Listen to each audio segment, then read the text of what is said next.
కర్కాటక రాశి. కర్కాటక రాశి వారికి 8వ గృహంలో శుక్ర శని గ్రహాల కలయిక జరగడం వల్ల ఇబ్బందులు పడతారు. వ్యసనాలకు బానిసలు అవుతారు.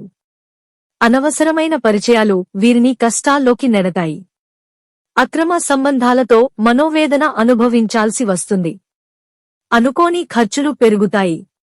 జీవిత భాగస్వామితో గొడవలు అవుతాయి. సింహరాశి.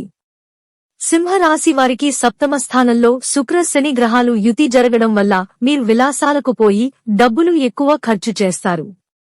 ఆర్థిక వ్యవహారాల్లో జాగ్రత్తగా ఉండకపోతే ఈ సమయంలో నష్టపోతారు. అనవసరమైన పరిచయాలు, వ్యసనాలు ఇబ్బంది పెట్టే అవకాశం ఉంది. వివాదాలలో తలదూరిస్తే ఇబ్బంది పడతారు. కన్యారాశి. కన్యరాశిలో శనీశ్వరుడు 6వ గృహంలో సంచరించడం వల్ల, అదే సమయంలో శుక్రుడితో కలవడం వల్ల కన్యా రాశి వారికి ఊహించని సమస్యలు వస్తాయి. బంధుమిత్రులతోనూ జీవిత భాగస్వామితో వివాదాలు తలెత్తుతాయి. ఆర్థిక నిర్వహణ తప్పుదారి పడుతుంది. ధనుస్సు రాశి. ధనస్సు రాశి వారికి 3వ గ్రహంలో శని సంచరించడంతో పాటు అక్కడే శనితో శుక్రుడు చేరడం వల్ల అనేక ఇబ్బందులు వస్తాయి. విలాసాలకు, చెడు అలవాట్లకు బానిసలై డబ్బు ఎక్కువగా ఖర్చు చేసి ఇబ్బంది పడతారు. వర్తక వ్యాపారాలు దెబ్బతింటాయి.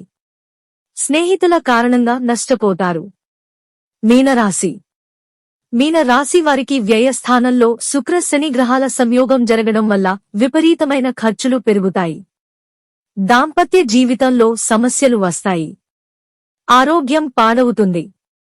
సహాయం తీసుకున్నవారు ప్రస్తుతం సహాయం చేయడానికి కూడా వెనకాడతారు. ఇది మీన రాశి వారికి దరిద్రాన్ని తెచ్చిపెట్టే కాలం.